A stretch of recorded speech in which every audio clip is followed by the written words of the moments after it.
Welcome to Your Partner in Success Radio, a program that values the potential of knowledge, collaboration, and growth.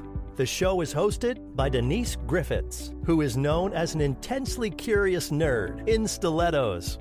Each Wednesday, she is joined by co-host Ben Gay III, a renowned figure in the sales world. Ben is recognized for introducing The Closers, one of the most popular and powerful sales training materials ever produced. Having been mentored by Dr. Napoleon Hill himself, Ben has gained a wealth of knowledge in sales and life. Throughout the show, Denise and Ben delve into the world of sales, entrepreneurship, and success, exploring Ben's vast experience from guiding and mentoring countless professionals to achieve unparalleled success in their careers. Together, they offer unmatched guidance to listeners seeking success in their professional endeavors. Good morning and welcome, listeners, to an episode of the Closers Inner Circle podcast, hosted on Your Partner in Success Radio. I am your host, Denise Griffitts, and together with my co-host, Ben Gay III, we're diving into the world of sales mastery with a gem from the Closers Part 2. And these books, 1 and 2, are genuinely known, widely known as the sales Bibles.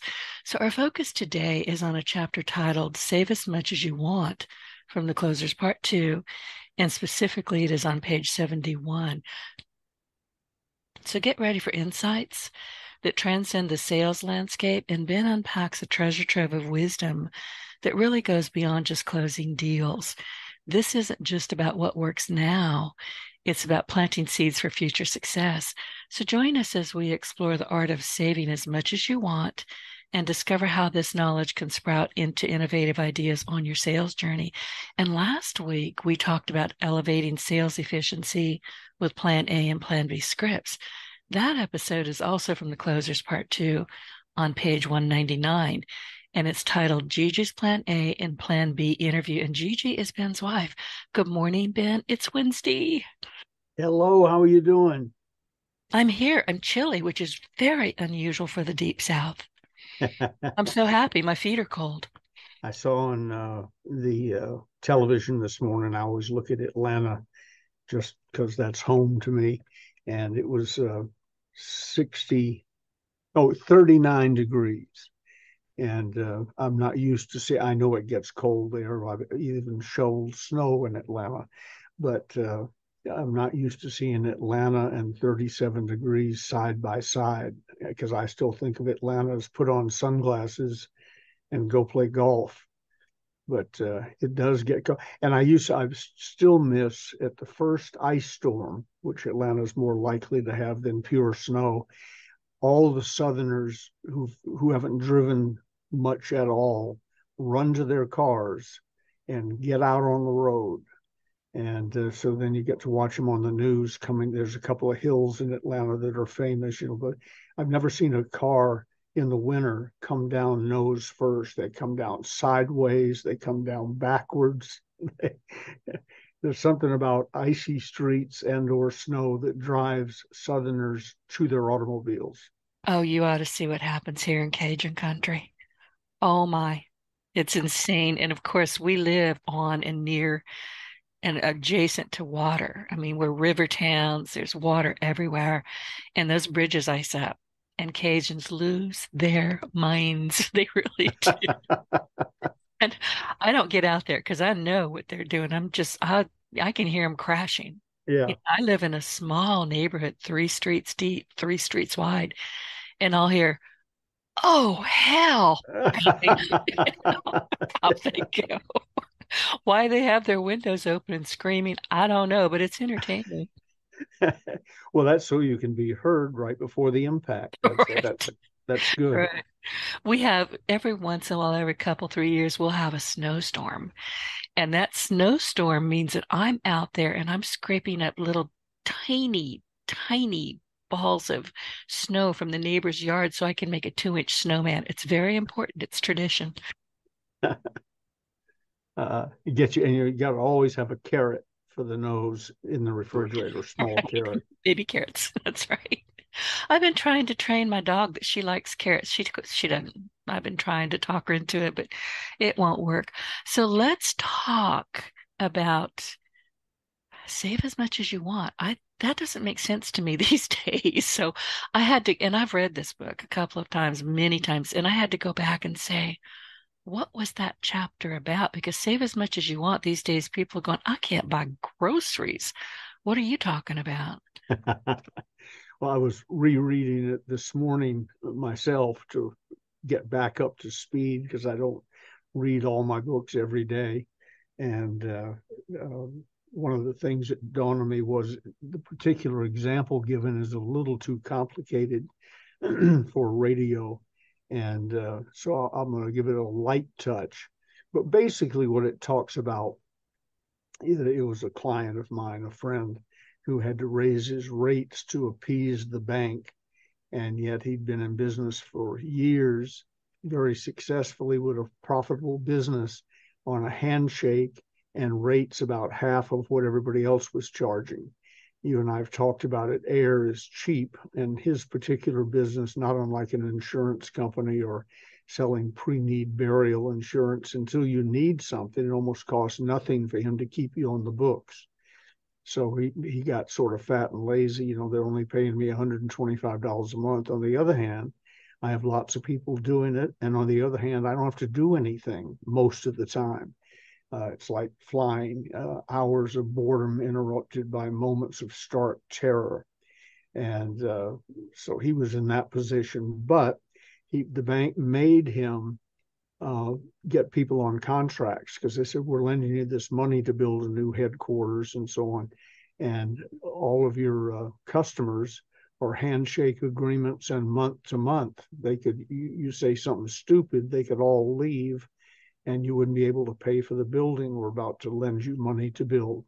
So on that happy note, he called me and we worked out some things to do. And among them was giving customer, one, you have to keep your word. If the word was, and I'm making up numbers, but if the word was $125 a month with no contracts, then you had to have the option to stay there in that position, whether the bank liked it or not.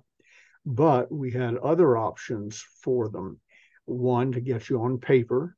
You could stay at 125 a month, but you had to lock yourself in for 5, 10, 15, 20 years or whatever with a written contract he could take to the bank. Or you could go to the new rate of $250 a month, and new customers had to do that. I mean, they didn't know it was the new rate, but it was $250 a month now with a contract. That was fine. But it enabled him to also offer to the old customers, if you want to be on a contract and protected, then you can go to $250 a month for whatever length of time you want. I think he quoted 20 years, which he may come to regret at some point in the future, but lock them in. So it's the old Snickers bar thing. When I was growing up, every time we got a Snickers bar, my favorite candy bar in the world, my mother or father would put it on the table, and with my sister, one of us cut it and the other one got to pick which half they wanted, which made you be a very accurate cutter if you were the one with the knife that time. And but everybody was happy because you can't complain when you picked the half you wanted. And so that was what he said to the customers, which brought me to thinking about a term I use called pre-haggled. Some people, I'm not one of them, love to bargain. I say to somebody who wants to bargain with me, name a price, to which I will say yes or no. I won't argue with you or haggle with you. I don't like doing that. So take your best shot. And we won't, if I say no, then I don't want to hear your next offer. We're done. So sharpen your pencil and give me a figure. And people generally will do that. And occasionally I've said no, and so whoa, we can do a little better. And I said, no, you can't. Now I don't trust you. Mm-hmm. You were supposed to do your very best the first time. So we offer with my seminars and mentoring programs and books and everything, we offer pre-haggled pricing. We don't, that way it's easier for me. I don't have to remember the deal I gave you and versus the deal I gave somebody else. And somebody says, well, you said, and I'll say, I'll be honest with you, I don't remember the conversation. But if I said, here's exactly what I said, because I operate off pre-haggled pricing and I operate off a script. So I don't have to wonder what I said in any given situation. I know what I said. And so that's pre-haggled. And it's easy when you're selling an item, although I've even done it with seminars. In the back of the closers books, for instance, there's a quantity discount schedule. And people will call, not every few minutes, but more than you might think. People call, hey, I'm going to buy a bunch of books for my team. What's the very best price you can give me? And I say, well, if you look in the back of the book, you'll see our discounts start at 10 and run to 1,000. How many do you have in mind? And the answer at that point is usually, 4. I think the highest figure I've ever heard in response to that is 7. Oh my. Well, if they're ordering 50, they've looked in the back of the book to see what the best deal they yeah. can is. And then I have to say, well, I'd like to pay. I says, it doesn't make any difference what you'd like to pay. The prices are pre-haggled and they're saying for everybody based on quantity. And it's not a garage sale. What the heck? Yeah, exactly. I'm not running an auction here. And I had a client from Atlanta call one day who had done several seminars for and said, you're always talking about pre-haggled and so on. What about seminars? And I said, well, I've never really thought about it, but the formula is already laid out. Discounts start at 10 and run to 1,000. And they said with seminars, yeah. And when this conversation took place, my rate for this all-day seminar or a speech of any length was still just 9,500 plus expenses. And so I said, yeah, I'll do that without even thinking about it. 9,500 times 10, you get a 10% discount. And he said, okay, but how do you know I'm going to do all 10? I said, because you're not going to get any discount until we get to the last one. Mm-hmm. And that'll be free. Aha. You pay for 9, you get 1 free. And the point to our listeners is have your prices and plans nailed down, pre-haggled, pre-figured, and don't dance around every time somebody jerks your chain. Make sure it's fair. We haven't raised the price on the closers books in years. Probably should. Printing prices have gone up. And I only reluctantly raised my speaking fee from 9,500 to 12,500 plus expenses, just because it was time. But anybody who was with us before has hired me even once 20 years ago. Your grandfather did at 9,500. So that's the way we drew the line, not unlike the chapter we're discussing now. If this is your second talk, or more, you're locked in 9,500 forever. And if not, then you'll probably never even hear that price. It's 12,500 plus expenses. And if you want me to deal with the expenses, if you don't want to deal with a travel agent and what seat I like and so on, then it's 15,000. And I'll handle all that. You don't get any other bills for anything. No, I'll even pay my own hotel. No hotel, no meals, nothing. 15,000. Of course, that's domestic. Costs $10,000 to fly to Norway. So, for instance, got to adjust that a little bit. But domestically, that's the deal. And they, well, I talked to so and so, and he's only a very famous name was thrown at me just in the last couple of weeks. I was talking to so and so, and he'll do it for just that. And I said, by all means, hire him. He's not as good as I am, that, and I know that, or you wouldn't have called me. Now, of course, at the end of the show, you have to call me and tell me who that was. Okay, be happy to. And as long as you don't repeat it, I would later. Never. I wouldn't. Yeah, but you wouldn't have called me if you thought that he was the better deal, and he's very good. I said, I don't discount. He knows more than your people know, so you can't run through all of his material. But you don't get Ben Gay. Same thing I do in price. If I'm buying, I don't sell cars, but I have. If somebody says, well, I can get the car down the street for $200 less or whatever, I said, well, cars are not hard to come by. Almost every adult has one, has had several, and will have several more in the future. So that's not the issue.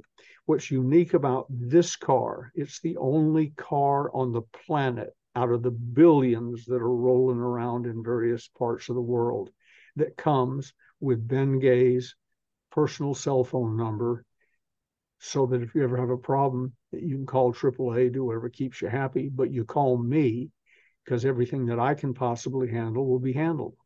And they don't have that in your $200 bargain car. So, do whatever's best for you, which is always my attitude. Sometimes, rarely, sometimes whatever's best for them is to deal with somebody else, either because I don't do it or I don't do it well, or I know their budgeting and I know my pricing, which, as we've just been discussing, is pre-haggled. I don't drop. There's not a story on earth that will get me to drop a price, because I've said that to so many people. I couldn't drop it now if I wanted to. See, that makes sense. And, to one of your points, listen, I will often, people come to me, oh, Denise, I need a website, or I need this, that, and the other. And I'll listen to them and decide probably pretty quickly that I'm not their person, but I will do my best to send them to somebody who could work with Yeah, them, do what they need. I'm not going to go, I can't help you. Sorry. I'll do my best, like you with your Rolodex. I'll try to find them one or two different people that can say, sure, I gotcha. absolutely. And then you also have them as a client, because now you're the go-to person that they can trust, and so on. And we've discussed this in the past. You become the person who gets first look at whatever their various situations are, because they come to you with the problem. And although you may spin it off to somebody else, you have the option to go, hey, I'll jump in on that. And I'm not talking about just mentoring or consulting or whatever. I've bought real estate based on that. Who do you know that could do so and so? Well, I got several people that do that and finance it, provide financing, and so on. It's before I tell you which one to call, what's the deal? And they tell me the deal. And on more than one occasion, I said, well, you don't have to call anybody. I'll take it. Mm-hmm. I got first look, first right of refusal. So it has, being the generous go-to person has all sorts of selfish built-in benefits. It does. I had a first look yesterday just come out of the blue, and I was happy to have it happen. It was just perfect timing. It happens, but people know who you are, what you bring to the table, and how you operate. Yep. They're going to trust you. And as you say, they know you, like you, trust you, and they feel comfortable with you, I think you said. Feel But safe, yeah. feel safe with you. I never can remember this. To me, they're kind of synonymous. But something else that you're talking about, you've pre-haggled, and I instantly went to AT&T and Comcast until we got AT&T out here. I live in the country. I live between Hurricanes Katrina and Rito. It was, up until the last couple of years, very rural. Plantations, cornfields, soybeans, rice fields. It's a bunch of darn houses. And I wish they'd quit knocking down my landmarks, because I get lost. It's like, how do I find the grocery store now? Which, it's a true story. I have lost the grocery store. Gigi But gets mad when they move the yellow tractor on the corner that's been there for 40 years, because she always turned right at the yellow tractor. And see, now it's gone. So we drive off into the countryside. I constantly get lost. And this is not a big area, but boy, I'll tell you, I've learned to leave 15 minutes early, because I know I'm going to have to turn around multiple times. But when you're talking about, that pre-haggled thing, and this is kind of off topic a little bit, but we just had Comcast, and boy, I'm telling you, Ben, I know there was an entire room of people who'd say, "Who's on the phone?" Oh, geez, and I could feel this collective shudder because they knew I hated them. I really did. And finally we got AT&T, and they're better, but The thing is, when you go to, I'm just going to use AT&T, although this has not happened with them, but it's happened with so many other companies, it might as well be. But all of a sudden your agreement with them runs out, and you like Mhm. the agreement you had, you like the pricing you had. They will not renew it. They won't. And you'll Yep. say, listen, I have been a customer of yours for, up 10 years. I'm looking online and you're offering these great discounts and great pricing and all the goodies to new people. What's wrong with your older people? Why do you hate us? And I'm telling you, they, I guess because they think they can get by with it. I don't know what the thinking is, but it leaves a very bad taste. Absolutely. And one of the advantages of the approach we've been discussing, uh, for those who just tuned in, page 71, save as much as you want, you're using the pre-haggled concept, but the other important thing is you're setting up the boundaries. In my daily success system that Dr. Napoleon Hill taught me, somebody asked me the other day, a new client, well, doesn't that hem you in when you write out what you're going to be doing a year from now and so on? So I said, no, it gives you the framework so you don't have to think, you don't have to remember what you told them last time or what you may have told a friend of theirs or what have you. This is the way it is. It's been thought through. It's fair. We provide great service and we don't haggle at all about anything. And what if I'm going to take my business elsewhere? Don't let the door hit you. But you'd be hurting yourself to do that. The Well, way I set up any sales situation is, if I were the customer, how would I want this handled, and how would I want to be treated? So kind by of the the time, golden rule, right? yeah, by the time yeah, exactly. By the time the public hears about it, I've already thought it through. If I were a customer, I would take this. I would be happy with this, even knowing I know the background, I know what it really costs to produce and so on, but I would still be happy with this.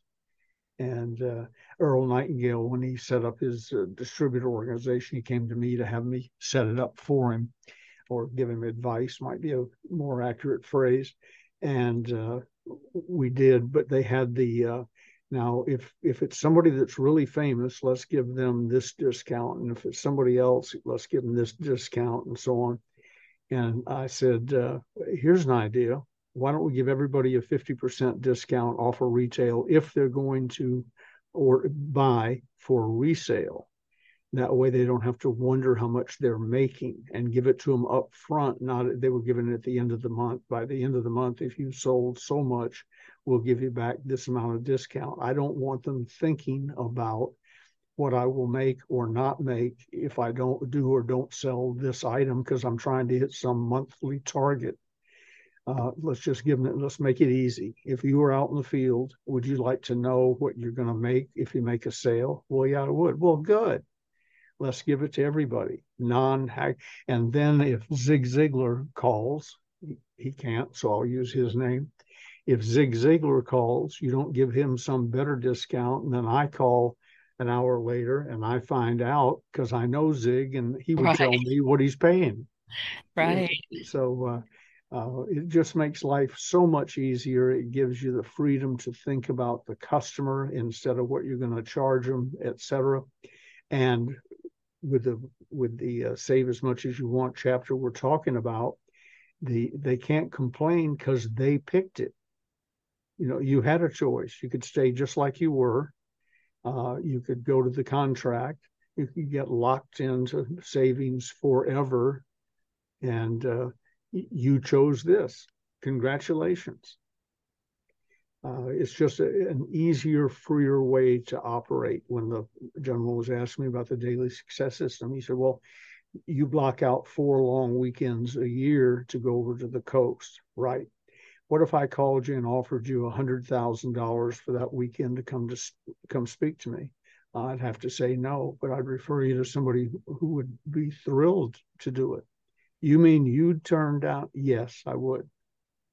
And when I'm talking to them and they say we may do a seminar, first thing I do is pick up my calendar. roughly when are we talking about? And I might steer them away from a weekend that's already committed or some event that I've already promised I'm going to or I'm going to do or whatever. But and they don't even have to know why I'm doing it. But it gives me a bracket, a set of rules. I don't want to get on a train that's going somewhere, buy a ticket and get on a train, and then hear a mile or two into the trip that they're still building the track and they haven't decided where it's going to go yet. Is it going to take the river route or the cliff route, for instance? Might be something I'd want to know. So it gives you the sets up the rails, sets up the boundaries for what you're going to be doing together, and it just takes so much off your mind. In fact, I've sold this way so long, Denise, that I can't imagine doing it any other way. I mean, it's just wouldn't cross my mind to do it. I feel totally comfortable with it. And they like, whether they say it out loud or not, they like the feeling of confidence and certainty. I was talking to one of my clients the other day, and they sell a very expensive item over the phone. And right in the middle of the conversation, I was looking dead in the camera, giving him advice. There were two or three of them on the call. He said, here's something I'd like to know. How did you get that feeling of confidence that you project and certainty? And I said, well, you do a pretty good job. He said, not like you do. He said, when you start talking, I get mesmerized because it doesn't seem to be any shakiness in what you're going to do or what your thoughts are. I said, well, I've been doing it for a long time. I'm on script if it's a subject I know anything about. If I don't know anything about it, I tell you I don't know anything about it, but I'll find out or send you to somebody who does. And the things we're discussing, among the things I was talking to them about was being non-negotiable. I said, the things I tell you are non-negotiable, up to and including, I know you fired a client, a very profitable client not too long ago. I sure Up to including firing we don't have to quibble about pricing because I'm not going to work with you anymore. That's exactly what happened. I mean, Yeah. it got bizarre very quickly, but if it's not a good fit and you are not able for whatever reason to supply what you need to supply, get out. Right. This individual that he was referring to was trying to become a client, and I talked to him a couple of times, and finally he said, I get the feeling you don't want me as a client. And I said, that's right. He said, why not? And I said, I don't like you. I have done that too. Yeah. If you don't like somebody, you can't work with them. I don't care Yeah. what anybody Life's says. too short to get up every morning and dread who you're going to talk to that day. There's enough accidents that come in cold that I don't want to talk to again without deliberately scheduling someone into your daily life that's uncomfortable. And that includes the hagglers of the world. That's one of the reasons I draw that up short. Most people are bright enough, if they're dealing with me, to only ask for differentiations in price once, because I'm real clear about the way I explain it. And then they may or not buy. They may or not buy for that reason, and may or may not tell me. I don't really care, but they don't go back to, well, let's discuss the price again. It was real clear the first time, my pricing policy. And it just gives you a strength in dealing with people that my client the other day could sense. And the They other can. thing, They can. yeah, Listen, the thing about the word no, and my mom said that was my very first word, and I meant it. She said there was no quibbling over it. But I will warn people, look, I'll tell you no once. I may tell you no twice. There is no third time. yeah. And no is a complete sentence. That's exactly right. And when I Yeah. say it, I mean it. And I don't necessarily feel like explaining it. It's no. There's nothing to explain beyond that. Right. We have a friend or an acquaintance. She's a friend of a friend, so she sort of comes in some packages. She's there, and she wanted us to go out to her house after, I think it was a funeral. Maybe we were in the cemetery, and want you to come over. And she's one of those. It's delightful in small doses. One of those right in your face. I want you to do this, and you're going to come over here, and we're going to do this, and don't tell me no type thing. And I stood there and let her run her thing because I wanted to see the whole show. And when she finished, I said, "Well, I really appreciate it, but no, we won't be coming. I've had all the group activity I want with the funeral service and the burial. So we're done for the day. I really appreciate it." She got right up nose to nose again. And she gave up and walked away. And her husband came over and said, "You're the only person I've ever known that stuck with no. How'd you do that?" And I said, "I made up my mind 20 years ago. She's late to the party. I don't do things I don't want to do. I don't want to go to your house and discuss a dead person we've been discussing all day." Right. So and No, it's it's fun. It's important. even It's fun an while it important word. happens. It's an important attitude. I mean, you don't want to say no just to be snarky. No, No has to mean no, and you have to back it up and make them back down. we were at a friend's house, and she has grandchildren. It's her daughter and the husband and two kids. And we're over there. This is Christmas, either last year or the year before. And he says, "Ben, the kids just love you. Uh, would uh, would you mind if I got you the costume and all, dressing up like Santa Claus and sneak up on the porch and let them glimpse you and you put down the packages?" And I said, "Oh, that's sweet of you. I really appreciate it. It's quite a compliment." "No, thank you." And I'm already picturing it in my head. Come on. and he started into phase two of the promotion of the presentation. And the friend of Gigi, who's the grandmother of those little kids, said to him, "Let me save you some time. Ben just said no. That's it. We've all tried for many years. It's no, it will not change. I promise you. Find yourself another Santa Claus." I don't know why people don't understand it. I mean, we're clear. Sometimes we'll give an explanation, sometimes it requires a small explanation. But to me, no, and particularly the tone of voice, like you just did, it's no. There's no equivocation. There's no coming back with anything. No. When I was working at San Quentin, there was a counselor there, and she had a big sign behind her desk, you know, professionally printed in 8-inch letters or something. And it's what the inmate was looking at when he was talking to her. And you didn't talk to her unless you were in trouble or you wanted some special favor. And what the sign said was, "What part of no don't you understand?" Yep. And I was sitting there talking to her one day, and I saw the sign. I said, "That sort of shuts down the conversation rather quickly." And she said, "Yeah, that's the point." And I had Exactly. a printer friend. This is a little off subject, but Nick Giampoli. He was a printer by the time I knew him. Prior to that, he was a detective in San Rafael, California, and wore a gun because there were several people he put away that weren't real happy about that, who would get out eventually. One did and killed a former judge and a lawyer on the way to Nick's office to kill him for being the arresting officer.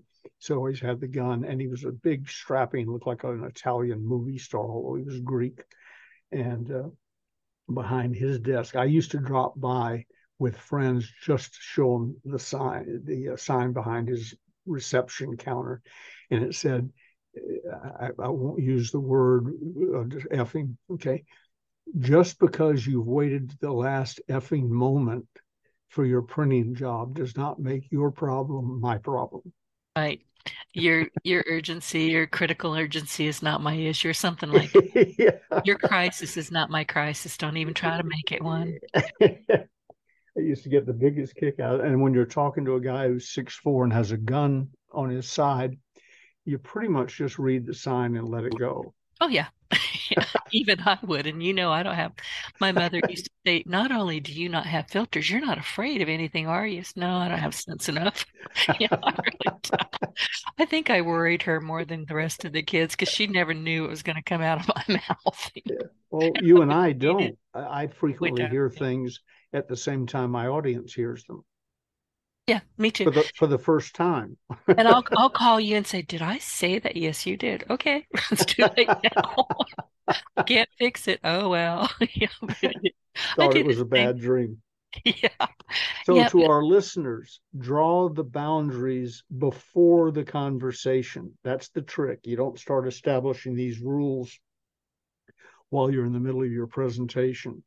Your boundaries, they may need a little adjusting in the very beginning, but after they're set, your boundaries are your boundaries, and they've probably been there for several years before today's conversation. And therefore, the answer is much simpler. And the people, I say people buy from people they know, like, trust, and with whom they feel safe. That's not in violation of that.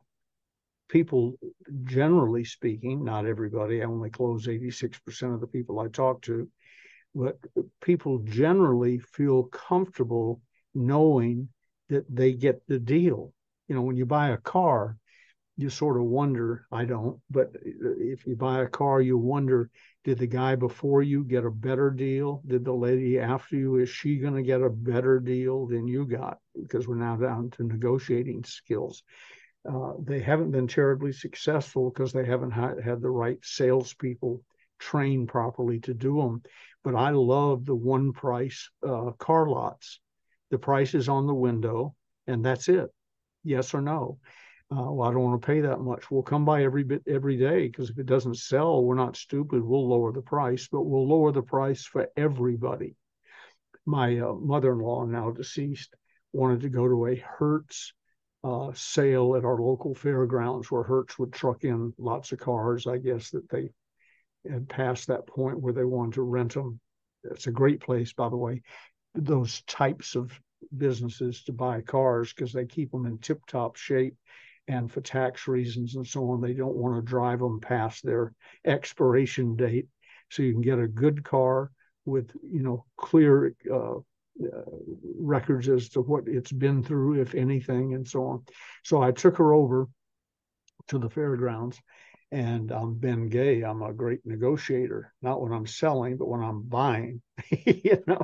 So we go up to some car. She said, I like that one, and it would fit all of her general needs, and she wasn't going to go drag racing. So she really, all she needed to know is, does it have a steering wheel? Does it have an accelerator? And how do you get in it? And so I look it over, and I said, if you're happy with it, let me work on the price. The young guy comes over armed with exactly what we've been talking about. He'd been pre-programmed to know this is the deal, and had accurate records on every car. And I said, we really like this car, but I'm making, so let's say it's $10,000. But I really don't want to pay $10,000 for it, because you see this mark here on the upholstery. And he flips open his thing. He said, yeah, mark on the upholstery. It's written right here. That's the reason it's $10,000. Did you notice this little ding on the fender? He flips through saying, yep, ding on the fender right here. That's the reason it's $10,000. And while I'm looking for the soft spot that will drop the price, some guy who I guess had bought from Hertz before walked up and said to his salesperson, I'll take this one. On the other side of the You car, were I'm looking at. outbid. You were outbid. Yeah. So I'm I sorry. realized the mistake, and I said, Ruth, pick out another car real quick. And she said, well, I like that one. I said, good. And I went over took the guy with me. I said, we'll take this one. He said, don't you have any questions? I said, no, I had questions on the last one and lost the car. I got it. You're a one price shop. He said, yes, sir. Got it. Right. And they were prepared for it, which is very, very smart. Mm-hmm. The rules was, he didn't have to set the rules. It didn't take any nerve on his part. It was pre-negotiated by Hertz, and he didn't have the authority to do anything, which is wonderful, because if he'd had the authority to drop the price, he might have done something stupid. But they locked him into their system. What I'm saying to our folks and to me and you is, you lock yourself into your system, the key being in advance. Listen, anytime I have second guessed myself on pricing for a website or for social media marketing or a consultation, I don't do it often, but I have been known to do it, and I regretted it every single time. Yep. So my point there is, don't drop your price or your hours or whatever you're going to do, because it's not going to work with how you really operate. But if you let somebody haggle you down, that should have been your first kind of inkling that they're not your person, they're not your client. Yeah. And you can have those doubts, I want $10,000 to do this. And then, well, that's a little high. Let me think it through. Oh, 9,000. Okay. Once we're now talking to the customer, it's 9,000. And if you want additional bells for exactly what we're talking about, if you want additional bells and whistles, we can talk about additional pricing. But before you got here, and that's the reason I use the term pre-haggled. Somebody starts haggling, I say, hey, I got good news for you. It was pre-haggled. I knew what I wanted. Then I figured I probably wouldn't get it. And I knew what you would ask. And I wouldn't take that. And I went back and forth and half and split the difference and came out to this figure. So you and I don't have to do that. It's been pre-haggled. I love that. And you were talking earlier, and I'm going to have to paraphrase because I didn't really write this down. Well, I did, but I can't read it. There's a cat outside on my notepad. But, you're talking about, if you start to build something like you're on the train and I'm going to go see the mountains. And all of a sudden you're somewhere near Nashville. There's no mountains there that I know of. And you can't, the whole thing just came off the rails. I see an awful lot of this in my industry, in marketing in particular, where people say, oh, we're going to build it as we go. Oh my God. Well, I'm not going to trust you with my money then. Sorry. Yeah, If it's exactly. not built and you don't know what the heck you're doing, I'm going to go somewhere else or build it myself. Yep, absolutely. Yeah, that's prevalent. It's getting worse. We're going to build as we go. Well, you go ahead and pay us this amount of money, but it's not going to be ready for another 6 weeks. Okay. Well, let me know when it's ready, and then I'll think about it. And I'll think about, we'll do that another day, but you should have already ruled out, I'll think about it, not when you're the customer, but when you're selling. You should have already killed, I'll think about it up front. That's in Sales Infiltration, the last chapter, the closers part 2. I tell them how it will probably go. I'll tell you this, you'll tell me that, I'll tell you this, and then you'll tell me you want to think about it.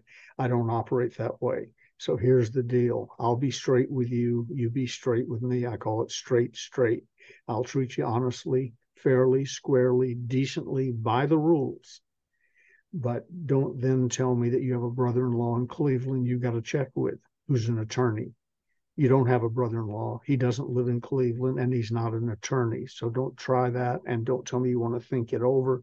I'd be much happier with a firm no Same. than a wishy-washy maybe. Yeah, I don't want to hang around and wait. What my offer is my offer, whatever it's going to be. And it's the best offer I can give you. And like you, I've already pre-haggled my own self. I know what I'm going to be building. I know what's going to happen. There may be some add-ons, and we'll talk about those because, in the web development industry, there's always going to be scope creep. So that is factored in.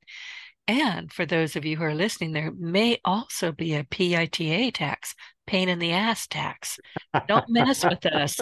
Seriously, don't. We're going to pre-factor that into the pricing. So behave yourselves. Listen, I wanted to, and we didn't get all the way through this chapter. I want to maybe talk about it again because it's a longer chapter. But there are, when you say you want a few more minutes to talk about it, you had these basic elements, and I'm on page 73, and we're talking about the man that you started this whole chapter. The business is profitable as is, but he's charging half of what he could and should. Been there, done that. 2, most of his clients were on a month-to-month basis with no contracts. 3, the bank won't loan construction money. 4, his objectives were to get 100% of his clients on signed contracts without losing a single client, without discriminating while doubling his sales. The solution, this is what I thought was so brilliant. Said first you decided to offer the solution to 25 of his customers in person as a test. So that way, if you were way off base with your brilliant solution, you could withdraw and regroup without destroying his entire business. And then, it goes on and on, but basically the final solution was all literature was used to to explain the service to his clients was immediately revised to show the new higher price.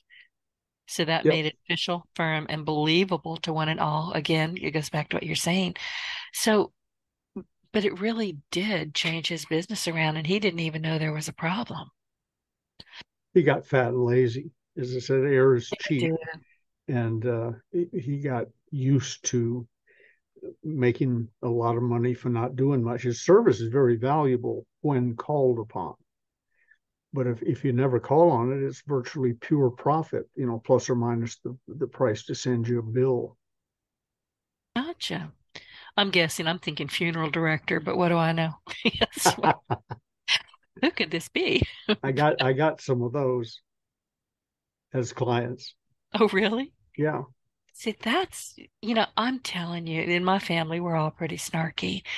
And I remember talking with my mom, who is now passed, and my brother, who is now passed. And, the talk came around, well, Denise, what do you want to have happen to you? I said, well, I want to be cremated, but I want to be put in a hefty bag and put in the tomato garden. I want to be of some use. Do not spend money to put me anywhere. Just don't. That's a growing business, being buried out in the forest and Really? being fertilizer. Yeah. Has to be in a designated area. Can't do it in your neighbor's backyard.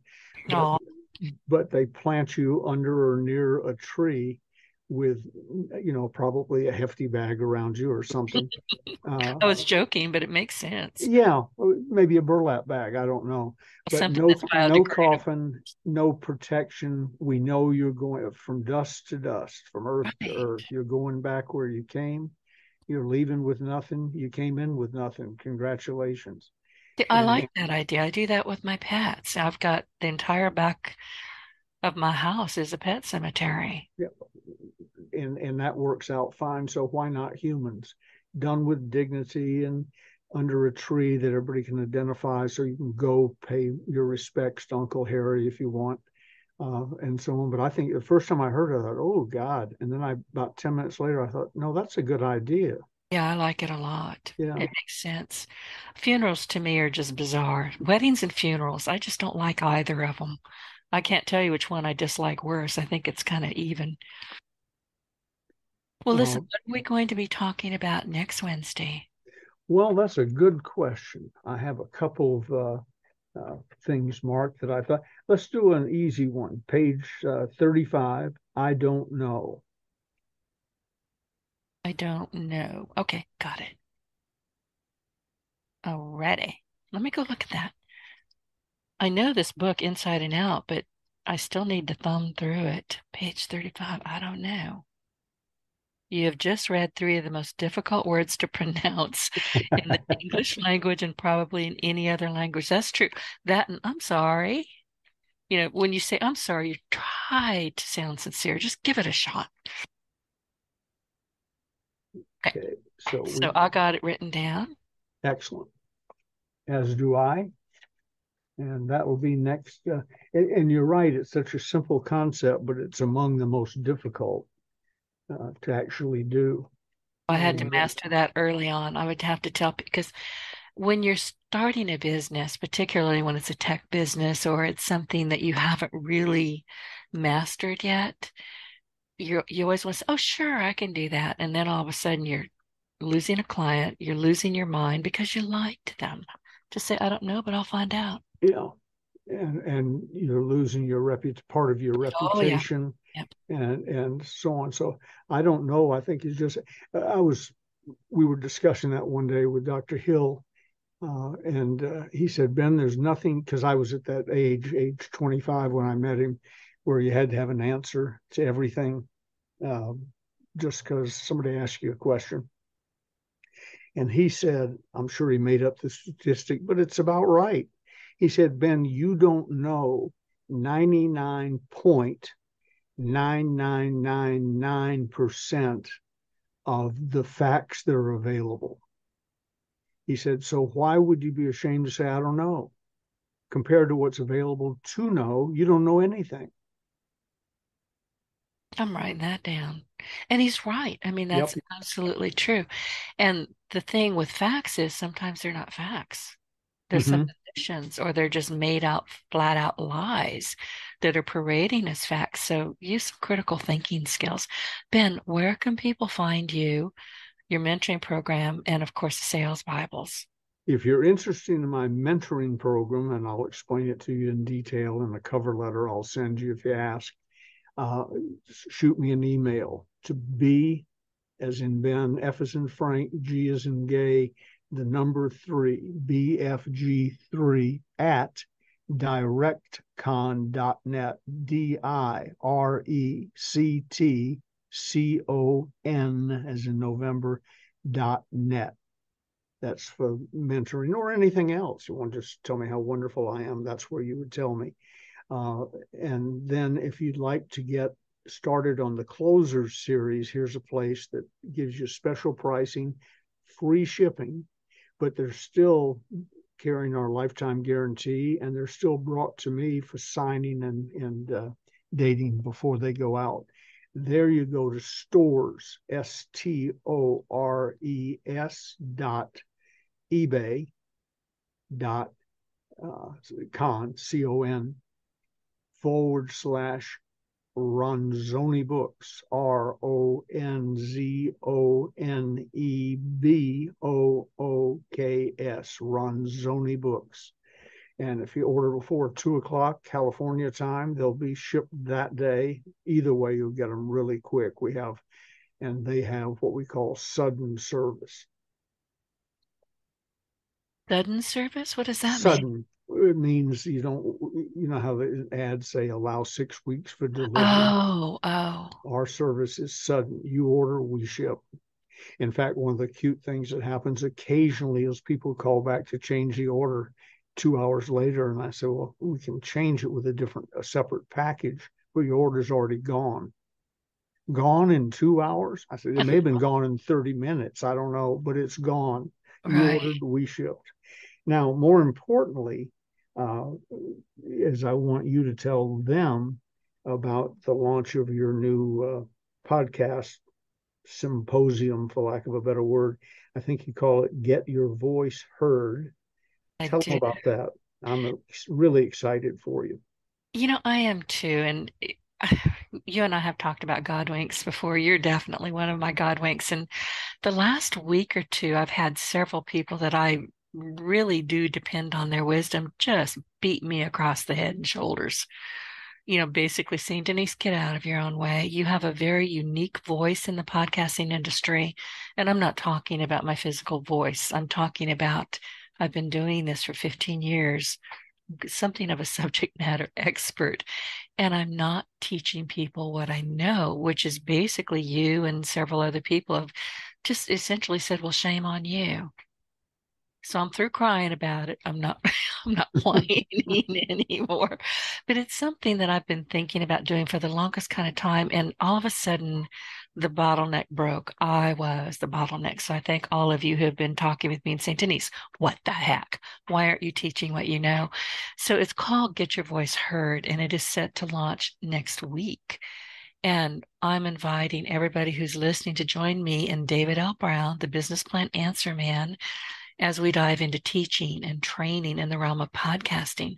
And our goal is honestly to equip aspiring podcasters, whether they're brand new, getting ready to become a podcaster, getting ready to become a guest or a host, with the skills and the confidence to make a real impact in the podcasting world. And once Get Your Voice Heard launches, you can find the information on our dedicated websites. Mine is yourpartnerinsuccessradio.com. And David's is, I believe, David Brown, the answer man. You can find him. He's easy to find. Both of us are all over social media, but we will be sharing this information on our websites, on social media, newsletters. We'll get the details out to you and the access link. So keep an eye out for those announcements. But Ben, I wanted to tell you one of the things that, and this is very important because of the holiday season right now, I have been going through my hundreds of books that are in these bookcases in my office, and I'm digging out the books that I genuinely believe are important for people like me, for people like you, solopreneurs, entrepreneurs. If you don't have an entrepreneurial library, you need one. And I would start with the closers. Well, bless you. I appreciate that. It is Closers Part 2 is a better book, but it's sort of based on the fact that I think you've already read the Closers Part 1, so I don't have to cover the basics again. But the Closers Part 1 is the best-selling, most popular, most powerful book on selling and closing ever written. 10.5 million copies sold when we quit counting 30 years ago. And you and Dr. Napoleon Hill, you've sold all these millions of books. You're kind of up there with the Bible, aren't you? He was. The Bible might be a little disappointed in my sales, but there was a time when Think and Grow Rich was billed as second only to the Bible. I don't know if that was true then or now, but he sold probably over 100 million for sure. Amazing. And he wrote that, as I believe you have told me, as a training manual. Yeah, it's a sales training manual, and everyone's reading it. They have college courses on what's the deep meaning in it. The deep meaning, right out of his mouth to my ears, take action. Action. Yep. You've told me that. And I see that, in little bubbles over my head, kind of like what I've been talking about this last couple of weeks. Take action. Quit thinking about it. Quit talking about it. Do it. As he said to me one day when I won't tell you the whole story, but as I was struggling with a decision, he said, Ben, you're dithering. I Take love that. action. Yep. Dithering was a word his generation used, but he was right. I'm old enough, and my parents were old enough to know when he said it, I thought, damn, you're right. I'm dithering. And I can dither with the best of them. Me too. But then I get mad and say, all right, knock it off. Get moving, take Yeah. action. Well, listen, everybody, thank you for joining us, and be sure to find us on Your Partner in Success Radio. The truth is, you can't throw a stick on the internet without hitting us. Just look for our names, Ben Gay III, or me, Denise Griffitts, or the title, The Closers Inner Circle Podcast. Honestly, we are everywhere. We're on Audible, we're on Stitcher, we're on Apple. We're everywhere. You cannot say, well, I'd like to hear that, but I can't find it. You can find us. We're easy to find. So everybody, listen to us at your leisure. And if you have questions for us, and we love to answer questions, get in touch with us. Get in touch with Ben. Get in touch with me, and we'll answer your questions on air. We really enjoy hearing from you. So thank you, everybody, and have a terrific day, Ben. Thank you. Bless you. Thank you very much. I enjoyed it. Thank you.